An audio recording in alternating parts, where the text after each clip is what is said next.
Hi friends, அஸ்ஸலாமு அலைக்கும். இன்றைக்கி வீடியோவில் ரொம்பவே முக்கியமான ஒரு தகவல் தான் பார்க்க போகிறோம். வீடியோ ஃபுல்லாக பார்த்து உங்கள் ஃப்ரெண்ட்ஸ் எல்லாருக்குமே மறக்காமல் ஷேர் பண்ணிவிடுங்க.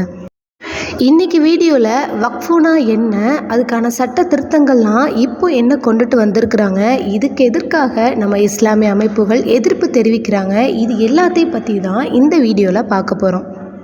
ஃபஸ்ட்டு வக்ஃபு அப்படின்னா என்னன்னு தெரிஞ்சுக்கலாம். அதாவது தானம், மதம் சார்ந்த தொண்டை தான் சொல்கிறது. அதாவது இஸ்லாமியர்களால் அசையும் மற்றும் அசையா சொத்துக்கள் தானமாக வழங்கப்படுறது தான் வக்ஃபு அப்படின்னு சொல்கிறோம்.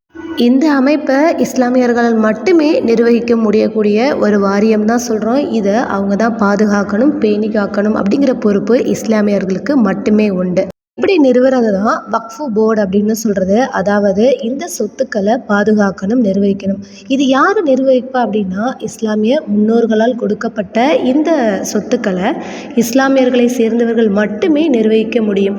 ஒருவேளை பரம்பரையாக நிர்வகிச்சிட்ருக்கிறவங்களோ, இல்லை இஸ்லாமியர்களை சேர்ந்தவர்களோ, இல்லை இந்த சொத்துக்களை தானம் செஞ்சவங்களோ யாராக வேணாலும் இருக்கலாம். இந்த வக்ஃபு சொத்துக்கள் அப்படிங்கிறது எதை சேரும் அப்படின்னு பார்த்திங்கன்னா, பள்ளிவாசல், தர்கா, மதரசா, இஸ்லாமிய கல்வி கல்லூரிகள், இது எல்லாத்தையும் சேர்ந்தது தான் இந்த சொத்துக்கள் அப்படிங்கிறது.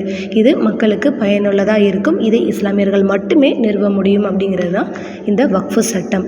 இதில் பார்த்திங்க அப்படின்னா பல திருத்தங்கள், அதாவது கிட்டத்தட்ட 44 திருத்தங்கள் கொண்டு வந்திருக்கிறதா தெரிவிச்சிருக்கிறாங்க. போன வருஷமே இந்த மசோதாவை தாக்கல் செய்த நிலையில் இப்போ பார்த்திங்கன்னா மக்களவைக்கு நடைமுறைக்கு கொண்டு வரதுக்கு முடிவு செய்யப்பட்டிருக்கு. இந்த மனு எப்போ தாக்கல் செய்தார்களோ அப்போவே இந்த சொத்துக்கள் முழுவதையும் அபகரிக்கிறதுக்காக தான் இதற்கான ஏற்பாடு நடைபெற்றிருக்குன்னு சொல்லி இஸ்லாமிய அமைப்புகள் ஆர்ப்பாட்டத்தில் இறங்கினாங்க. பல கேள்விகளும் எழுப்ப ஆரம்பித்தாங்க. அதாவது இஸ்லாமிய சொத்துக்களை எப்படி அவங்களால அபகரிக்க முடியும், அவங்க யார் இதை நிர்வகிக்க அப்படிங்கிற பல கொஸ்டின்கள் எழுப்பப்பட்டிருக்கு. மத்திய அமைச்சர் என்ன சொல்லியிருக்கிறாரு அப்படின்னா, இந்த சட்டத்தை சில அமைப்புகள் மற்றும் சில கட்சிகள் மட்டும்தான் எதிர்ப்பு தெரிவிக்கிறாங்க, ஆனால் பல பேர் இதை வரவேற்றுட்டா இருக்காங்க அப்படிங்கிற மாதிரி சொல்லியிருக்காரு.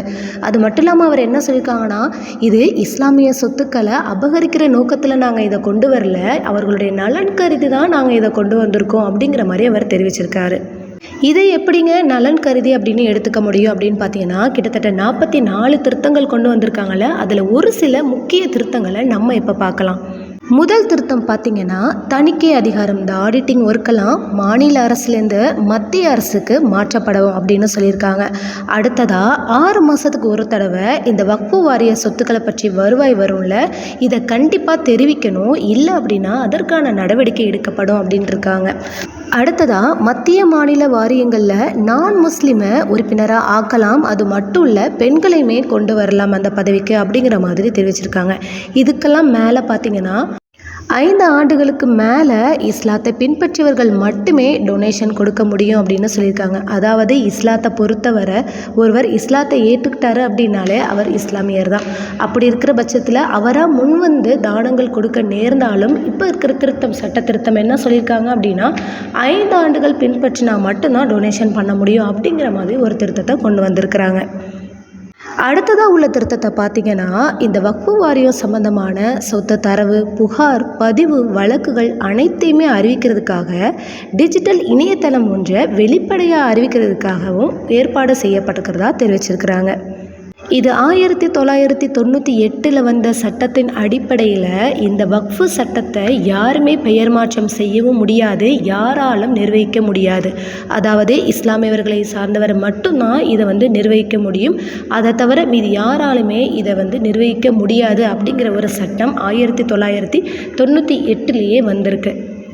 ஓகே ஃப்ரெண்ட்ஸ், இந்த வீடியோவில் வக்ஃபு சட்டம்னா என்ன திருத்தங்கள்லாம் கொண்டு வந்திருக்காங்க, எதற்காக நம்ம இஸ்லாமிய அமைப்புகள் ஆர்ப்பாட்டத்தில் இறங்கியிருக்கிறாங்க அப்படிங்கிறது கண்டிப்பாக உங்களுக்கு தெரிஞ்சிருக்கும். இந்த வீடியோ உங்களுக்கு யூஸ்ஃபுல்லாக இருக்கும்னு நினைக்கிறேன். மறக்காமல் உங்கள் ஃப்ரெண்ட்ஸ் எல்லாருக்குமே ஷேர் பண்ணி சப்ஸ்கிரைப் பண்ணிவிடுங்க. தேங்க்ஸ் ஃபார் வாட்சிங். பை.